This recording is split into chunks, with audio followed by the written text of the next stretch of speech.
We interrupt this program to bring you an important Wayfair message. Wayfair's got style tips for every home. This is Nicole Byer, helping you make those rooms flyer. Today's style tip: when it comes to making a statement, treat bold patterns like neutrals. Go wild! Like an untamed animal print area rug under a rustic farmhouse table from Wayfair.com.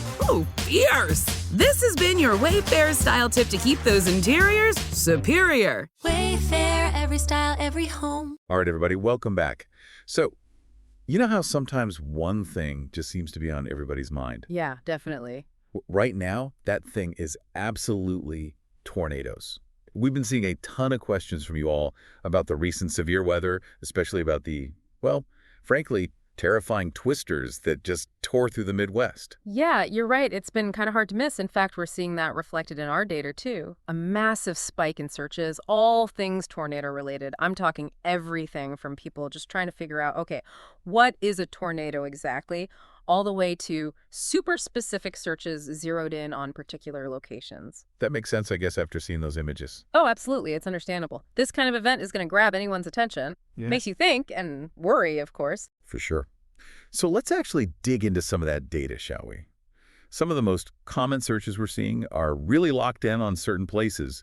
Things like Poplar Bluff tornado, Bakersfield Amel. We even saw a St. Louis tornado. And then on top of that, loads of searches for just tornadoes in Missouri or tornadoes in Illinois. What's the story these searches are telling us? Well, it's interesting, right? Just the sheer volume of those Poplar Bluff tornado searches in particular makes you think that either that specific area got hit especially hard, or maybe there was some confusing information going around online and people were really scrambling, trying to get a clear picture of what was happening. It's almost like following a digital breadcrumb trail, leading us right to the heart of it all. I see, yeah. Trying to separate fact from fiction in the middle of a crisis. Exactly. And it wasn't just about figuring out where these tornadoes actually happened, right? Because we're also seeing loads of searches like tornadoes today, tornadoes last night, tornado warning near me, even tornado tracker live, people glued to their screens. Oh, yeah, absolutely. These searches, they have this urgency to them, don't they? Like, people aren't just sitting back learning about tornadoes in general. They're trying to stay one step ahead. They need information right now, this second, to make decisions that could honestly be life or death. That's where the Tornado Tracker Lev searches come in. It's fascinating technology, really, using data from Doppler radar.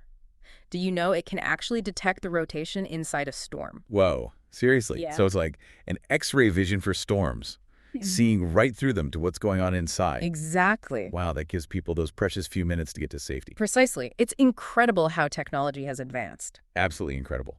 But of course, the worry doesn't just stop when the immediate danger is over, does it?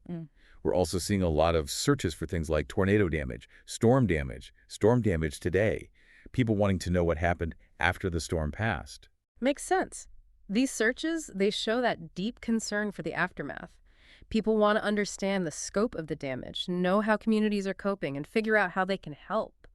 Do any of our sources shed light on the destruction left behind and the recovery efforts? They do, actually, and it's a bit of a mixed bag, to be honest. Yeah. On one hand, the images and stories coming out of the areas that were hit are just heartbreaking. Homes and businesses completely destroyed, families forced out of their homes, and it's going to be a long, difficult road to recovery. Yeah, for sure. But on the other hand, there are also these amazing stories of resilience. People helping each other out, communities coming together, neighbors supporting neighbors to rebuild. It's true. It's a powerful reminder that even when these events are devastating, they can also bring out the best in people. You see such incredible acts of kindness. Absolutely. And it seems like the impact of what happened is reaching beyond those directly affected too. We're seeing searches popping up like weather storms, tornadoes, Georgia, and storms in the South. Right. That's really interesting. It suggests that maybe the storm system itself, or at least people's awareness of it, is spreading to a wider region.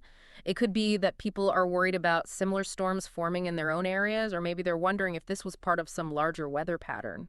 Makes you think. Definitely does. And speaking of trying to get information, we saw a lot of searches for specific news outlets too. AJC, KSDK Weather, KFES 12, KY3 Live, even WBIR Weather. You were talking about the importance of local news earlier. Yeah, and these searches really highlight that.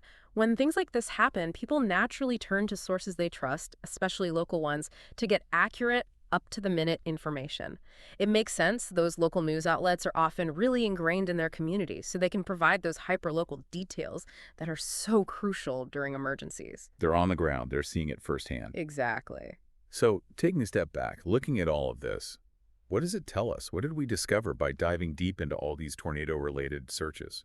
Well, I think what we've uncovered is a story of fear, of resilience, of how we as a society are trying to come to terms with the sheer power of nature in this digital age. These searches, they're like a window into our collective anxieties, our need for information, and our deep desire to connect with each other and offer support when things get tough. Absolutely. And really makes you think about how technology, especially the internet, has completely changed how we experience events like this. Couldn't agree more. Imagine going through something like this just a few decades ago. No instant access to information, no social media to connect with loved ones or coordinate help. It makes you wonder, has this constant flow of information actually made us more prepared for natural disasters? Or maybe less? It's a question worth pondering.